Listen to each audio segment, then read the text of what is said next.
Il persévérait dans l'enseignement des apôtres, dans la communion fraternelle, dans la fraction du pain et dans les prières. La crainte s'emparait de chacun, et il se faisait beaucoup de prodiges et de miracles par les apôtres. Tous ceux qui croyaient étaient dans le même lieu, et ils avaient tout en commun. Ils vendaient leurs propriétés et leurs biens, et ils en partageaient le produit entre tous, selon les besoins de chacun. Ils étaient chaque jour tous ensemble, assidus au temple. Ils rompaient le pain dans les maisons et prenaient leur nourriture avec joie et simplicité de cœur, louant Dieu et trouvant grâce auprès de tout le peuple. Et le Seigneur ajoutait chaque jour à l'Église ceux qui étaient sauvés. Amen. Ce matin, je bénis le Seigneur déjà du fait que nous soyons présents, nous soyons là. C'est une grâce que le Seigneur nous a faite d'être là, de nous enseigner sa parole et de méditer dans sa présence. C'est une grâce. Ce passage, c'est sur la vie fraternelle, la vie de la communion fraternelle. Ce qui me attire mon attention sur ce passage, c'est d'abord le verset 42, où tous s'appliquaient fidèlement à écouter l'enseignement que donnaient les apôtres. À écouter l'enseignement que donnaient les apôtres. Ensuite, à vivre en communion fraternelle. À prendre part au repas commun et à participer aux prières. Donc tout ça, d'abord, à écouter la parole que donnaient l'enseignement que donnaient les apôtres, à vivre en communion fraternelle, les prières qui se faisaient de façon commune, tout ça a suscité en eux la crainte de Dieu. Parce que pour que la crainte de Dieu empare ton cœur, c'est parce que tu le connais. Si tu ne le connais pas, tu ne peux pas avoir la crainte. Ceux qui ne connaissent pas Dieu, ils n'ont pas la crainte de Dieu. Ils ne le connaissent pas, donc ils n'ont pas la crainte de Dieu. Ils peuvent dire ce qu'ils veulent. C'est l'ignorance. Vous voyez? Donc, c'est l'enseignement qui nous conduit à la crainte de Dieu. Donc, si on n'est pas enseigné, on ne peut pas être rempli d'enseignement. On ne peut pas être rempli de la crainte de Dieu. La crainte de Dieu nous empêche de faire des choses qui ne sont pas, qui sont contre la volonté de Dieu. Mais c'est parce qu'on est enseigné. C'est parce qu'on est plongé dans l'enseignement qu'on sait que ça, ce n'est pas une bonne chose et qu'on sait que ça honore Dieu. Donc, si il arrive que des chrétiens ou des non-chrétiens, soi-disant des chrétiens ou des non-chrétiens, des personnes qui font des choses qui sont contraires à l'évangile, c'est parce qu'ils n'ont pas été enseignés. Nous dirons, ah, je ne sais pas. Je suis chrétien, mais je ne savais pas que c'était un péché. Oui, je ne savais pas que ça, on ne pouvait pas faire ça. C'est parce qu'ils n'ont pas été enseignés. La Bible dit que le commencement de la sagesse, la crainte de l'Éternel est le commencement de la sagesse. Quand tu commences à craindre Dieu, c'est comme une porte qui est ouverte à la connaissance et à la sagesse. Celui qui ne craint pas Dieu, il ne peut pas être sage. Vous voyez? Celui qui ne craint pas Dieu, il ne peut pas être sage. Parce que le sage, c'est celui qui a la capacité de discerner de ce qui est bien et de ce qui ne l'est pas. Et celui qui prend le temps de réfléchir, de poser les bonnes bases avant d'agir. Le sage. Le sage, c'est celui qui connaît le temps de Dieu, qui sait discerner le temps de Dieu, qui sait discerner le temps, le bon moment, qui sait discerner la saison. Il dit ce moment est propice, spirituellement qui ressent. Ça, c'est le sage. Mais pour comprendre ces choses-là, il faut avoir la crainte. Or, pour avoir la crainte, il faut avoir la connaissance de Dieu. C'est la connaissance de Dieu qui nous conduit à la crainte. Et c'est la crainte qui nous conduit à la sagesse de Dieu. Donc vous voyez qu'il y a tout un chemin. Donc imaginez quelqu'un qui est dans le monde qui n'a pas la crainte de Dieu. La Bible dit que c'est un insensé. Il n'a pas la crainte de Dieu. Il peut avoir la sagesse du monde, mais il n'a pas la sagesse de Dieu. Vous voyez? La Bible dit que la sagesse du monde est une folie. Mais la sagesse de Dieu, elle nous élève. Elle nous permet de comprendre les mystères de Dieu. Elle nous permet de connaître les pensées de Dieu. Et elle nous rapproche de notre salut, elle nous rapproche de la vie. Elle nous donne la vie. C'est pour ça que nous devons toujours recevoir l'enseignement de Dieu. Parce qu'on peut être chrétien pendant des années, si on n'est pas enseigné, on va refaire la même chose. On va refaire la même erreur. Même si on prie pour nous, même si on nous délivre. Mais si on n'est pas enseigné, on ne nous dit pas pourquoi on tombe toujours. On ne nous dit pas le pourquoi notre situation est comme ça. On va toujours continuer de tomber. On va toujours continuer à recevoir la délivrance. Tout en la délivrance. Pourquoi? Parce qu'on n'a pas été enseigné. Parce que si on est enseigné, alors nos yeux s'ouvrent. Notre intelligence s'ouvre. Notre esprit s'ouvre. Et ainsi, on a la crainte de Dieu. Parce qu'on sait désormais ce qui est bon et ce qui n'est pas bon. Et puis marcher dans la vérité. Donc, la crainte de l'Éternel est le commencement de la sagesse. Donc, quand la crainte naît dans notre cœur, ça veut dire que nous nous rapprochons de Dieu. Ça veut dire que nous commençons à nous rapprocher de Dieu. Mais ce qui suscite cette crainte-là, c'est la parole de Dieu. La crainte, ce n'est pas la peur de Dieu. Dieu n'est pas un monstre pour faire peur. Ce n'est pas la peur, mais la crainte de Dieu. C'est-à-dire ne pas blesser Dieu, ne pas offenser la parole de Dieu, ne pas être infidèle vis-à-vis de Dieu. C'est ça la crainte. Mais ce qui nous conduit à la crainte, c'est la connaissance de la parole de Dieu. Vous voyez? Voilà, c'est très important. Je me rappelle, j'avais un collègue avec qui j'échangeais. Et ce collègue, il me parlait, bon, c'est quelqu'un qui a fait de grandes études, hein, un docteur, un économiste. Et il a commencé à étudier des termes, oui, la Bible est ceci, cela. Et heureusement que Dieu m'a fait la grâce de connaître aussi la parole. Donc, moi, j'allais sur la base de la parole de Dieu. Et comme j'allais sur la base de la parole de Dieu, il était perdu. Il était obligé même de se lever. Parce qu'il a vu que ce que je disais, c'était tellement vrai. Il a dit, non, c'est bon. Parce que j'ai la connaissance de la parole de Dieu, ça l'a cassé. Mais imagine quelqu'un qui n'a pas la connaissance de la parole de Dieu. Sur quoi tu vas te baser pour te défendre devant ces gens-là? C'est pour ça que l'apôtre Paul nous dit de faire attention aux séducteurs de ce monde, aux philosophes ou aux philosophies. Il y a des pensées philosophiques qui peuvent te terrasser si tu n'es pas bien assis dans la parole. Vous voyez? Donc c'est la parole de Dieu qui nous donne de la force. C'est cette parole de Dieu qui crée en nous la crainte de Dieu. C'est-à-dire qui nous donne les voies de la sagesse. Donc il est important, comme les apôtres, on dit qu'ils s'appliquaient fidèlement à écouter l'enseignement que donnaient les apôtres. À vivre dans la communion fraternelle. Parce que l'enseignement nous permet de nous rapprocher, d'avoir les pensées de Dieu et de vivre une vie de communion fraternelle. Comme dans on s'appelle, ce qu'on appelle la vie de communion fraternelle. On prie les uns pour les autres, ce qu'on appelle la vie de communion fraternelle. On se soucie de l'autre. On prie pour l'autre. C'est ça la communion fraternelle. On fait ce qu'on peut. On fait ce qu'on peut comme aide. C'est ce qu'on appelle la vie fraternelle. Et quand cette vie fraternelle, elle est forte, Dieu manifeste des miracles. Parce qu'on est sincère. Dans un groupe, quand il n'y a pas la sincérité, l'Esprit de Dieu ne peut pas agir. Mais quand l'Esprit de Dieu voit qu'il y a de l'amour, parce que c'est l'amour qui attire la puissance de Dieu. C'est l'amour qui attire la puissance de Dieu. Il faut qu'il y ait l'amour. Il faut qu'il y ait la vérité. Et ainsi, Dieu manifeste la puissance. C'est pour ça qu'on dit qu'au temps des apôtres, chacun ressentait de la crainte, car Dieu accomplissait beaucoup de prodiges et de miracles par l'intermédiaire des apôtres. Tous les croyants étaient unis et partageaient entre eux tout ce qu'ils possédaient. À l'époque, ils possédaient tout. C'est-à-dire que tout ce qu'ils avaient comme bien, ils se partageaient. Peut-être à cette époque, ça ne se fera pas. Peut-être, je ne sais pas.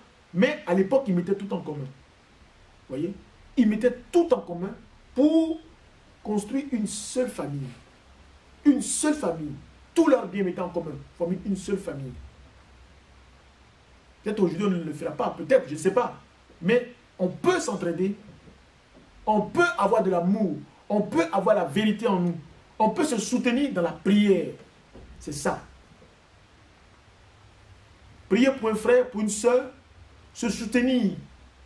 C'est cela, la communion fraternelle.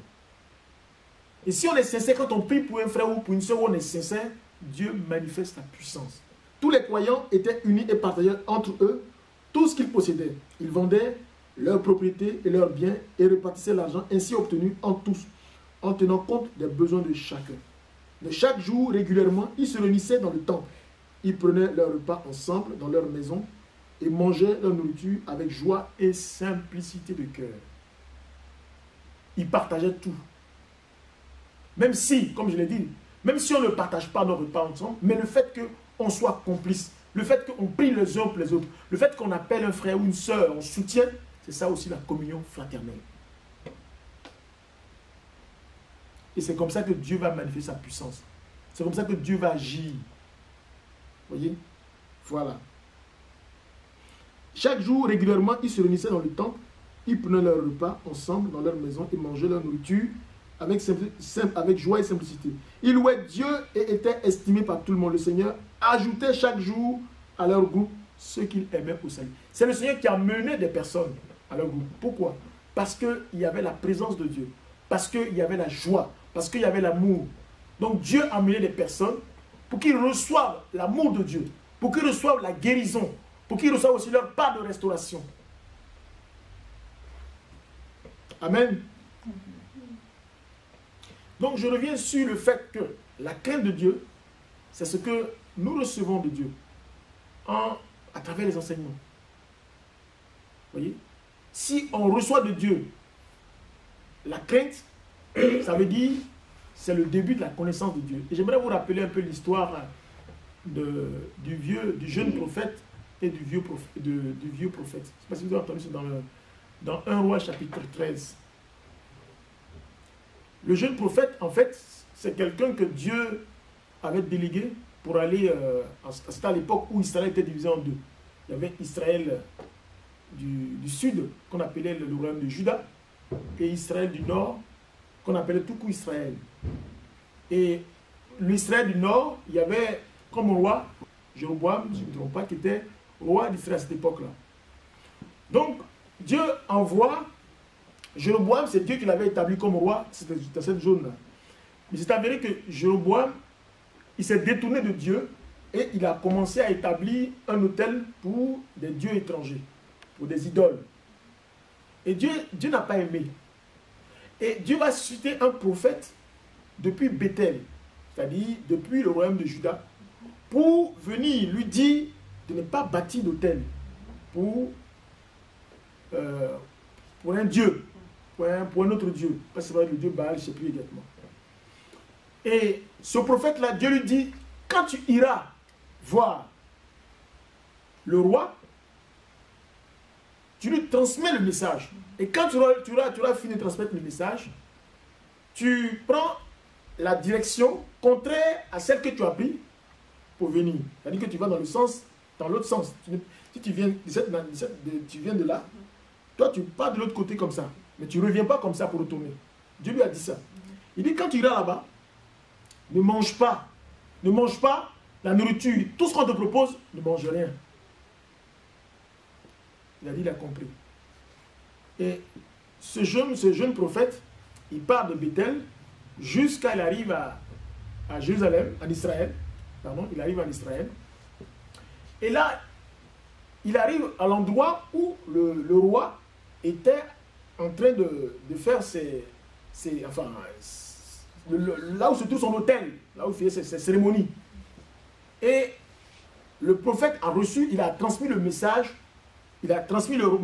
au roi Jéroboam. Il dit, ainsi parle l'Éternel. En gros, pour dire que Dieu n'est pas content de la manière dont tu veux procéder.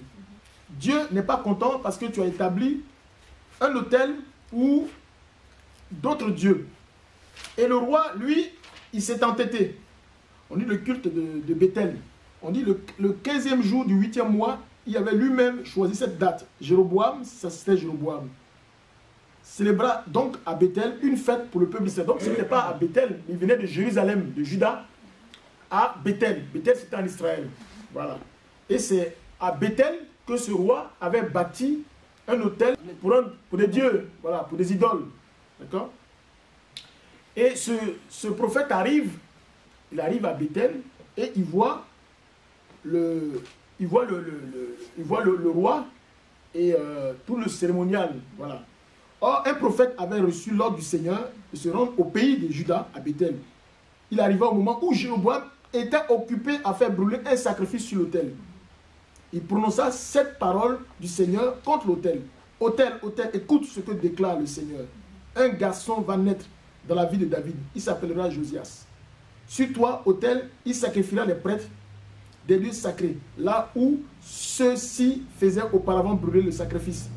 Donc en fait, il va déclarer les paroles que le Seigneur lui avait transmises. D'accord? Donc tout ça pour éviter que le roi établisse un autel. Parce que Israël est consacré à Dieu seul. Et voilà ce qu'il va dire le roi. Quand le roi va le voir en train de prophétiser, le roi sera mécontent. Il ne va pas aimer ça. Il dit, le roi va dire, le prophète annonçait encore ceci. L'autel va se briser.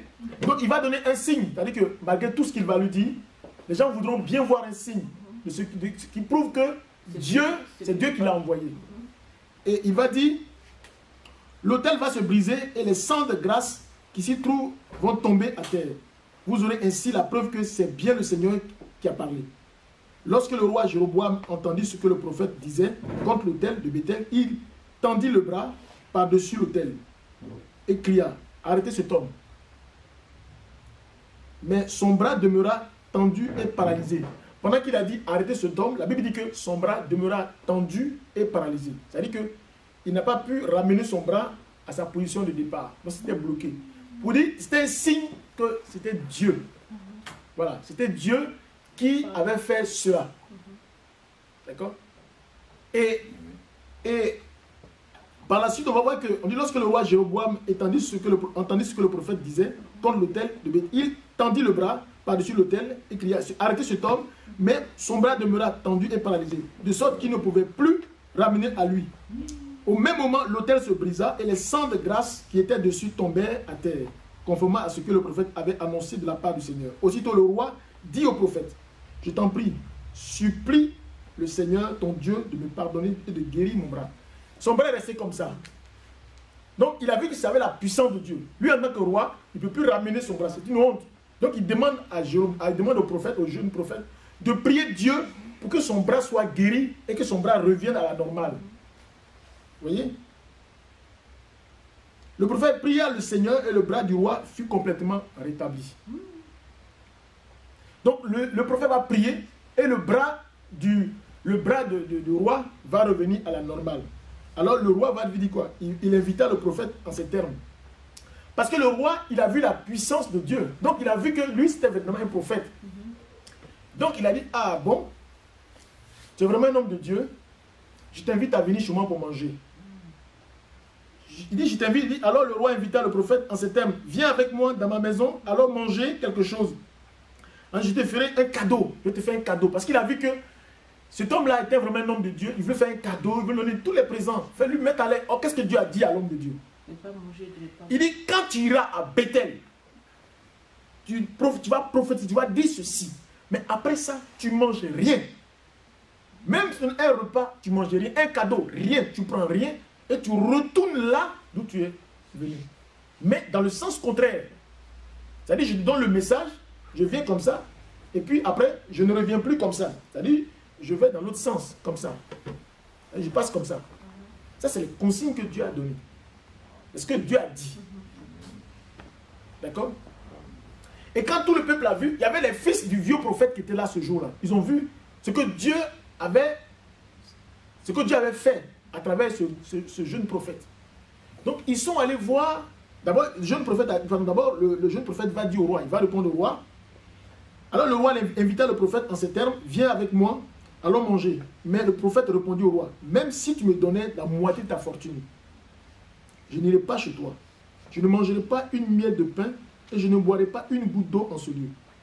En effet, le Seigneur m'a ordonné ceci. Tu ne mangeras rien, tu ne boiras rien, et pour rentrer chez toi, tu passeras par un autre chemin que ce que tu auras suivi pour aller à Bethel.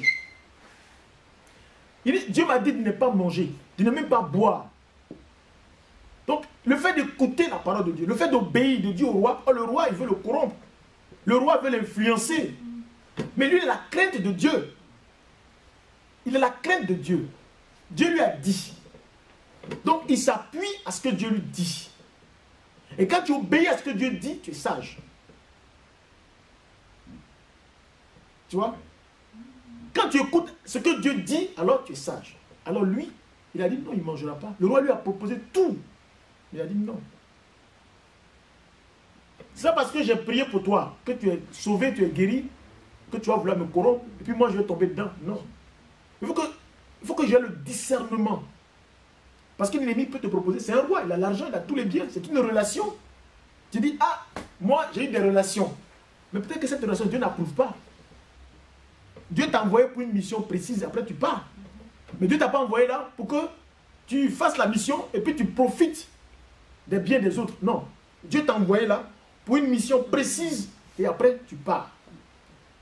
Mais pas parce que la mission elle a réussi que tu vas dire, bon maintenant, si tu me donnes une BM, il n'y a pas de problème, donne-moi la BM, 1 million d'euros, oui, c'est pas mal.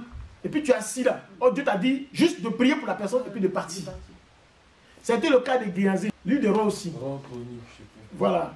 Où il y avait un général syrien, le lépreux, c'était un lépreux. Ouais. Tu vois, lui c'était un lépreux.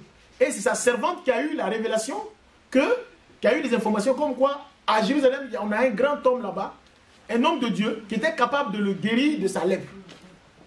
Tu vois. Et cet homme-là, il a dit, bon, il va aller là-bas, il va aller à Jérusalem.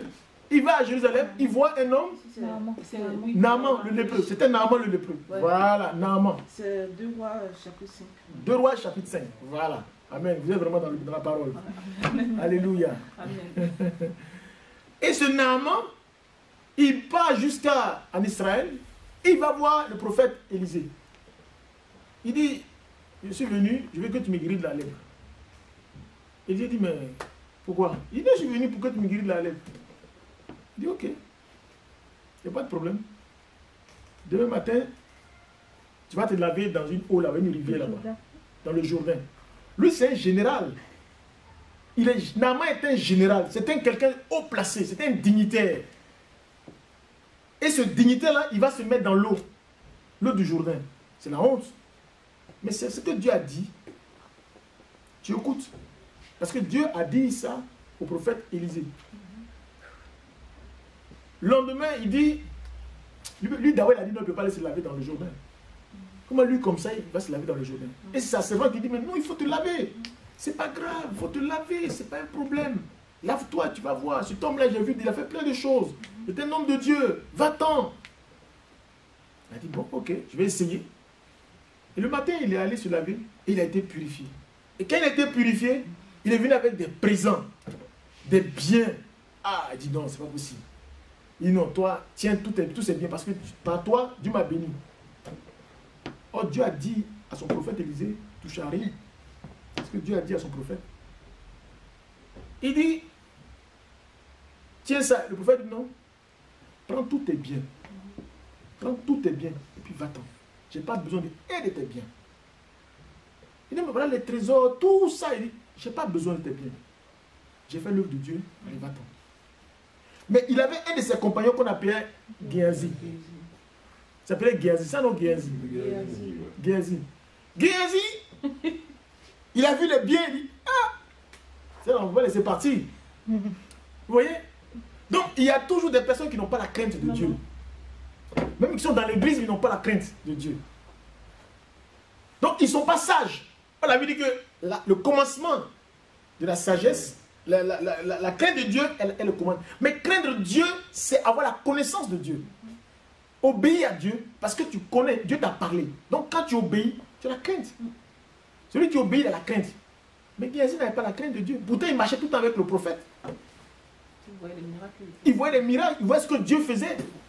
Mais il n'avait pas la crainte de Dieu. Géasi, il n'avait pas la crainte de Dieu. Est-ce que c'est parce qu'on vient à l'église qu'on a la crainte de Dieu? On a la crainte de Dieu quand on obéit à la parole de Dieu. Voilà. Chaque fois que j'obéis à la parole de Dieu, on dit il a la crainte de Dieu. Mais ce n'est pas parce que j'ai une Bible, parce que tout le temps il vient à l'église, que j'ai la crainte de Dieu. J'ai la crainte de Dieu quand j'obéis à la parole de Dieu. Géasi marchait avec Élisée, mais il n'avait pas la crainte de Dieu. Il n'avait pas la crainte de Dieu. Judas marchait avec Jésus, mais il n'avait pas la crainte de Dieu. Il n'avait pas la crainte de Dieu. Qu'est-ce qui va arriver à ces gens-là? La mort, la désolation. Tous ceux qui n'ont pas la crainte de Dieu sont livrés à Satan. C'est pas compliqué. Surtout quand Dieu se révèle à toi, le mieux ce n'est pas de marcher comme tu veux. Mais quand Dieu se révèle à toi, Dieu te dit, ma fille, demain matin, là, ne va pas à cet endroit. Ou mon fils, le monsieur qui arrive, ou cette dame qui arrive là, ne la reçoit pas ce soir chez toi. Ne la reçoit pas. Et il y a quelqu'un qui vient te voir demain. Il ne faut pas qu'elle vienne chez toi. Tu dis, mais c'est ma tante, c'est la femme, c'est la mère, c'est la soeur à ma mère que j'aime. Oui, mais ne la reçoit pas. C'est ta mère, même ne la reçoit pas demain. C'est dur, mais c'est ça la parole de Dieu. Parce que toi, tu la vois comme ta mère, mais dans le spirituel, tu ne vois pas comme sa mère. Elle est venue, elle te voit comme son ennemi. Donc si toi, tu viens avec l'émotion, avec la chair, en fait, tu ne peux pas suivre Dieu. Dieu, on ne le suit pas avec l'émotion. Dieu, on le suit avec l'esprit. Donc quand tu es émotif, quand tu es dans l'émotion, tu ne peux pas être ami de Dieu. Parce qu'il y a des trucs que tu vas faire, il y a des trucs que Dieu va te demander, et tu ne dois pas le faire. C'est ça, avoir la crainte de Dieu. Dieu a dit, tu ne fais pas. Est-ce que le jeune prophète n'avait pas faim? Il avait peut-être faim. Mais Dieu dit, il ne faut pas qu'il mange. Lui qui n'a pas mangé. Mais la seule erreur que ce jeune prophète a fait, c'est que pendant qu'il était encore dans la foule, où le roi était en train de faire ses cérémonies, où il avait proposé quoi que ce soit, il y avait les fils d'un vieux prophète qui sont allés dire à leur père que dans la ville, il y a un prophète, un jeune prophète qui est arrivé. Quelqu'un que Dieu utilise. Et ce vieux prophète-là, il a eu la rencontre du jeune prophète. Le jeune prophète, il partait. Et il a couru vers le jeune prophète pour lui dire, non, s'il te plaît, ne va pas. Il dit, mais qu'est-ce qu'il y a pour toi? Il dit, non, moi aussi je suis prophète, je suis un vieux prophète. Moi, Dieu m'a toujours parlé. Il dit, mais Dieu t'a parlé. Oui, Dieu m'a parlé, Dieu me parle. Moi, je suis un prophète, je suis reconnu dans la Bible comme un prophète. D'accord? Mais viens, tu vas manger chez moi un peu. Tu es un prophète, moi je suis un prophète. Chez nous, on peut manger. Il dit, non, Dieu m'a dit de ne pas manger. Il dit, non, moi aussi je suis prophète. Moi aussi je suis prophète. Tu vois? Donc, il n'y a pas de problème. Viens, on va manger. Entre nous prophètes, il n'y a pas de souci. Mais Dieu n'est pas dans une histoire de entre nous prophètes. C'est à toi que Dieu a parlé. Donc, tu obéis à ce que Dieu t'a dit. Mais il n'y a pas une histoire de dire, c'est entre nous. Comment? Il s'est laissé séduire. Voilà. Il s'est laissé séduire par un homme. Mais Dieu est plus fort qu'un homme. C'est à toi qu'il a donné le message. Dieu dit, demain matin, tu pars de chez toi à telle heure. Tu dis, mais je n'ai pas encore déposé mes enfants à l'école, je n'ai pas encore fait mes... Dieu dit, demain, là, tu quittes la maison, tu pars à telle heure, tu vas là. Soit tu obéis, soit tu perds. Dieu, c'est en esprit, il n'est pas dans l'émotion. Si Dieu était dans l'émotion, il n'allait pas donner son fils Jésus-Christ. Parce qu'on ne donne pas son fils comme ça à la croix. Dieu, il est esprit. Et ce jeune prophète, il s'est laissé séduire par le vieux prophète qui pensait avoir de l'expérience que lui. Alors il va retourner du chemin que Dieu lui avait dit là. Il va aller manger avec le vieux prophète. Et pendant qu'il était en train de manger, l'Esprit de Dieu va saisir le vieux prophète. Il mange comme ça, et puis l'Esprit de Dieu saisit le vieux prophète. Puis l'Esprit prophétise sur le jeune prophète. Pour dire, mais est-ce que je ne t'avais pas dit de ne pas manger? C'est le vieux là qui parle. Il dit, mais j'avais dit de ne pas manger. Je t'avais dit que quand tu arriveras à Bethel, tu transmettais le message, et je t'avais dit de ne pas accepter ceci, de ne pas manger, même si quelqu'un te propose de ne pas manger, et de retourner dans le sens contraire de là où tu es arrivé. Parce que tu l'as fait, les lions vont dévorer ta chair. Parce que la prophétie parlait. Il s'est arrêté. Le jeune prophète a arrêté de manger. Il a dit au vieux prophète que lui, il part. Et le vieux prophète l'a laissé partir. Parce que le vieux prophète, il a prophétisé. C'est l'esprit de Dieu qui le saisit, puis il parle. Et il a laissé la nourriture, il est parti. Et quand il est parti, sur la route, il y a un lion qui a dévoré sa chair. Le jeune prophète est mort. Et la nouvelle est venue jusqu'au village. Et le vieux prophète allait prendre son corps. Il a demandé ce qu'on enterre. Le jeune prophète. Il savait que c'était vraiment un prophète. Ils l'ont enterré. Quand Dieu donne un message, il faut obéir. Parce que dans l'obéissance, il y a la crainte. C'est le cas de Géhazi, Naaman. Quand Naaman a été guéri, qu'est-ce qui s'est passé? Il est venu voir Élisée. Il dit à Élisée, voilà tous les biens que j'ai reçus, les offrandes, tout. Il dit, Élisée lui dit, non, Dieu ne m'a pas mis ça à cœur. C'est comme quelqu'un vient pour dire, ah Christian, tu es passé dans un endroit, tu as pris pour quelqu'un, la personne a été guérie, tiens, limousine. C'est ça pour mettre du beurre dans tes yeux. Tout ça pour te flatter. Est-ce que tu es capable de dire non à la limousine? Et quand tu vois que c'est une limousine, tu dis, ah, limousine. Mais est-ce que Dieu t'a dit de prendre la limousine? Si Dieu te dit non à une limousine, il veut te lever. Parce que la limousine, c'est une forme de preuve. Est-ce que tu es capable de dire non à une limousine? Ça. L'obéissance, c'est la crainte de Dieu. Celui qui a la crainte de Dieu, c'est celui qui obéit. Quelqu'un qui n'obéit pas, il n'a pas la crainte de Dieu. Et quand tu as la crainte, tu es sage. Ça veut dire que tu es proche de Dieu. Ça veut dire que tu rentres dans la présence de Dieu. C'est ça. Donc, Naaman, le lépreux, il a voulu corrompre Élisée. Élisée a refusé. Et Naaman est retourné avec tous ses biens. Géhazi a regardé derrière, il a vu que Naaman, il a vu que Élisée n'était pas là. Comme c'était sur la colite. Il a regardé ici. Élisée n'est pas là. Il a tourné quelque part, il allait trouver Naaman pour dire, attends, mon compagnon a dit, mon chef là, il dit que il faut lui donner une part de tes biens. Il dit, mais tout à l'heure je l'ai quitté. Ton compagnon, ton chef, il dit que non, c'est pas la peine. Non, donne ça, il n'y a pas de problème. Et Géhazi a récupéré. Et il allait se cacher. Oh, on ne peut pas cacher les choses à Dieu. Tu peux tout cacher, mais à Dieu, on ne peut pas cacher. L'Esprit de Dieu va saisir Élisée pour lui dire, mais où est-ce que tu as mis... Le monsieur là, il t'a donné des trucs, des biens. L'Esprit de Dieu me dit, tu as pris des biens de Naaman. Il a récupéré la lèpre. Donc la lèpre l'a encore frappé. Souvent on dit, ah, il y a tel homme de Dieu là, ils sont morts graves. On dit, pourquoi ça arrive à un homme de Dieu? Mais pourquoi c'est un homme de Dieu? Ça dépend du niveau de relation qu'il a avec Dieu. Quand ton niveau de relation avec Dieu, quand Dieu ne fait pas, puis tu fais, frappe. Autant ne pas avoir une relation aussi élevée. Mais c'est un privilège d'avoir une relation avec Dieu. Mais la seule chose que Dieu te demande, c'est l'obéissance.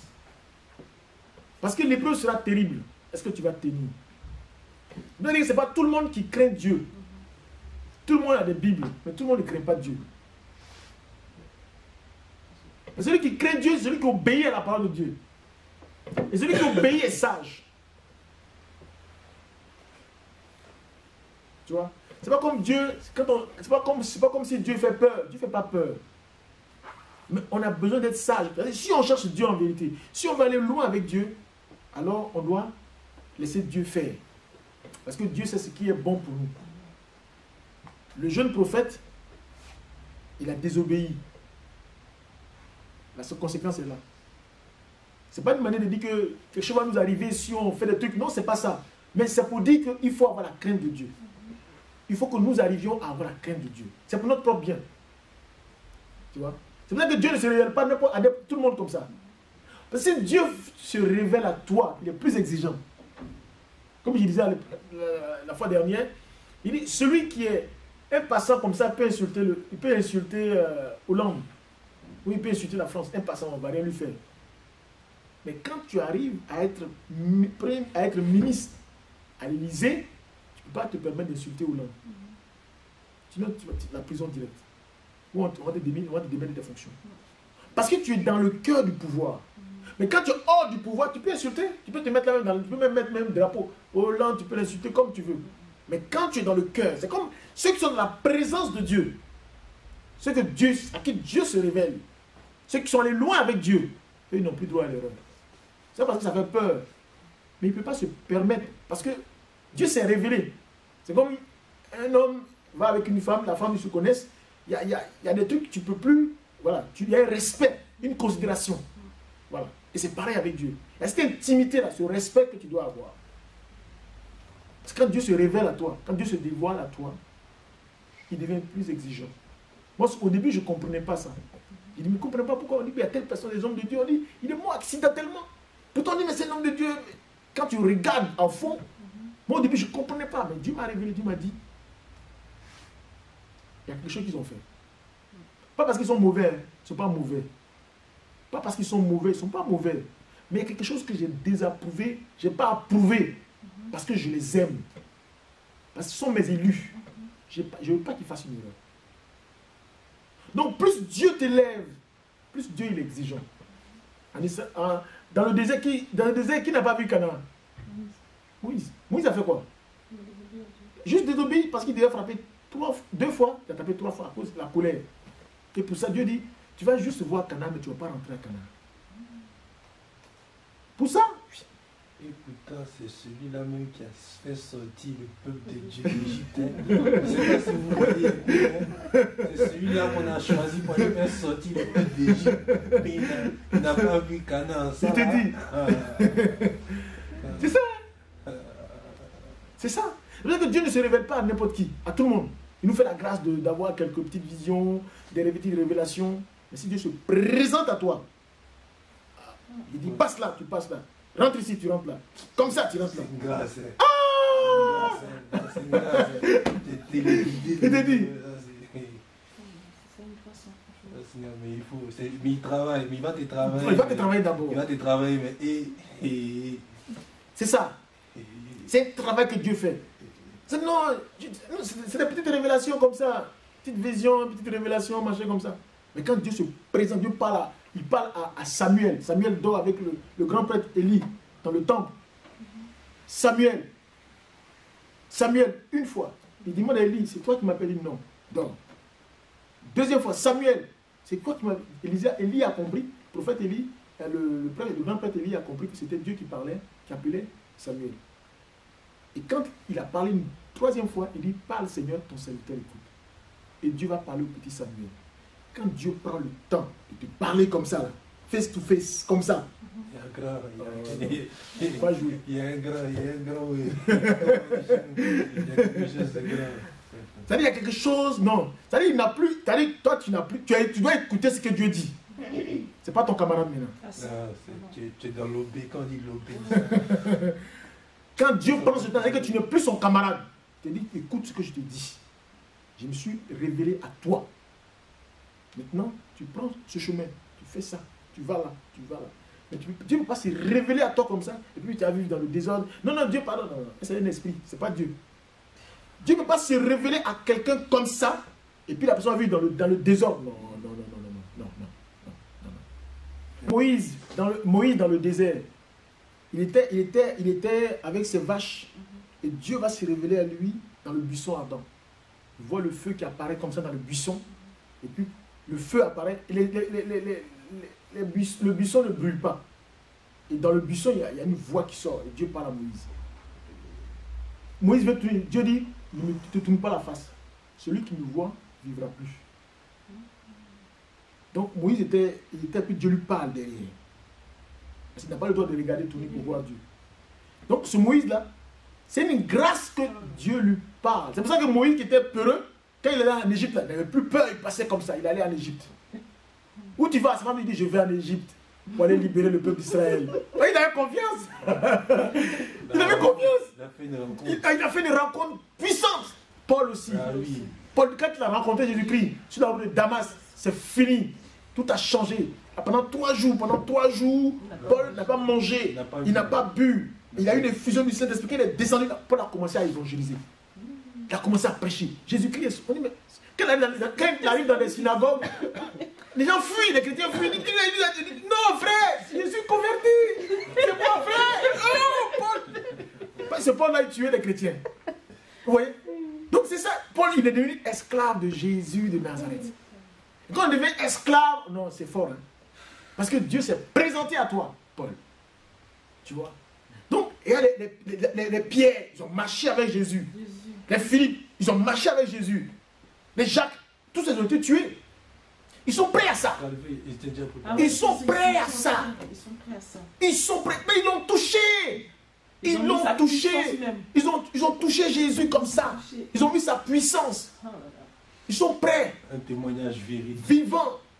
Ils ont mangé avec lui. Mais oui. Vous voyez? Donc il y a cette intimité là. Quand on arrive à un certain niveau avec Dieu, on ne peut plus rien faire. On marche comme ça maintenant, comme des robots. Frère, qu'est-ce que Dieu dit? Dieu n'a rien dit encore. Il faut que Dieu me parle. Il n'a rien dit encore. Non. C'est ce niveau-là. Et dans le désert, Paul, dans le désert, Moïse, dans le désert, qu'est-ce que fait Moïse? Moïse, il attendait que Dieu lui donne l'autorisation pour qu'il dise au peuple d'Israël, on peut démarrer. Quand ils arrivent dans un endroit, il dit, on s'arrête là. Il s'arrête. Parce qu'il n'y a pas. Parce que Dieu ne lui a encore rien dit. Donc il faut rester même pendant 2 jours, 3 jours, pendant 4, même un mois. Dieu est bon. Et un jour, Dieu a dit, dis à ton peuple, levez-vous, dis. On se lève. L'éternel Dieu a parlé. On continue le chemin. Tout me suit. Dans la foule, là. Ils sont nombreux. Hein? Moïse. C'est un modèle. Moïse. Le peuple a faim. Imaginez plus de 2000 personnes qui ont faim. Moïse. Il dit, attendez. Il va consulter Dieu. Il va. Il consulte Dieu. Et Dieu lui parle. Il fait descendre la manne du ciel. Il fait descendre les oiseaux du ciel. Le peuple mange. Puis Moïse observe. Il écoute ce que Dieu dit. Pendant que tout le monde mange, lui il écoute ce que Dieu dit. Tu vois. Mais sur Moïse, là, parce que simplement Dieu lui dit, le peuple avait soif. Il demande à Dieu, mais le peuple a soif. Nous sommes dans le désert. Trouve de l'eau qui boit. Parce que le peuple criait sur Moïse. On a soif, on a soif. Nous on était bien en Égypte. Là-bas on était tranquille là-bas. Tu nous envoies, il n'y a même pas d'eau. Nous on veut boire. Laisse-nous Moïse. Moïse dit, calmez-vous. Calmez-vous. Dieu va faire. Il va consulter d'abord Dieu, Seigneur, ton peuple. Qu'est-ce qu'il n'a pas fait? Mais qu'est-ce que... Et tout ce que Dieu a fait. Dieu vous a... Tout ce que Dieu a fait, le peuple est hostile. Et Moïse en avait marre de ce peuple. Il avait tellement marre. Il s'est mis en colère. Dieu dit, bon, prends le bâton et frappe le rocher. 2 fois. Il a frappé 3 fois. Il dit, l'eau est sortie, hein, mais toi, tu ne verras pas Canaan. C'est ça. Droit et juste. Dieu, il est un Dieu d'amour, mais Dieu de justice. L'obéissance à Dieu.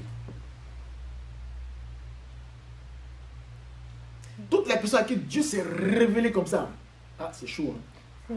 Bon, la parole de Dieu, ce n'est pas, c'est pas pour les... Non.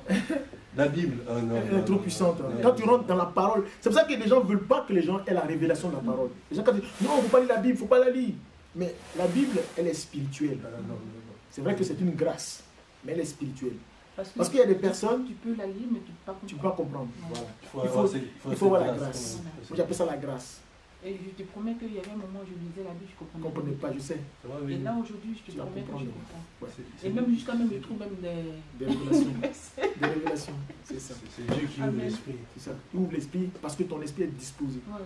Quand demain, tu vas te trouver avec des gens qui ont fait 20 ans dans les églises, ils ne connaissent pas la parole. Quand tu as dit, où tu as appris ça? Tu es pasteur, tu es servant? C'est ça. Quand tu commences à parler de la parole de Dieu, ah, tu es devenu pasteur. Voilà, tu es devenu pasteur. Parce que eux là, ils ne connaissent pas. Mais normalement, les chrétiens devaient s'asseoir pour partager la parole. C'est-à-dire quand ils sont assis, on se soit béni. Je voulais qu'on partage un peu un passage de Lévitique 21, et puis on discute, on échange. Ouais. Qu'est-ce que le Seigneur dit dans Lévitique? Et puis on échange. Toi, que j'ai un partage dans Psaume 23, on échange. Ça doit être comme ça. Parce que Dieu dit, frère. On a besoin d'être pasteur ou machin, non? Non, c'est pas pour aller à l'école, pour faire les études bibliques, enfin. Il veut dire édifier. Ouais. Voilà. Mais je pense que tout simplement pour avoir la grâce que Dieu, toi mon frère, t'a donnée, c'est tout simplement lui, son esprit. Son esprit. C'est ça. Voilà. Son esprit. Parce que tu peux la lire et puis tu peux rien comprendre. Tu peux prendre la Bible pour te dire, tu vas faire des grandes écoles, c'est pas ça. Tout ce moment, c'est dans son esprit. L'esprit, je n'ai pas compris. Seigneur, aide-moi. Voilà. Ouvre mon esprit pour que je comprenne. Ouais. Ça, c'est la révélation. Et la soif intérieure. Voilà, c'est la révélation. Tu vois, la révélation. L'esprit de Dieu. Je n'ai pas compris aujourd'hui, c'est pas grave. Moi, il y a des choses que je n'ai pas compris, ça fait 10 ans. Pourtant, je lisais. Hein.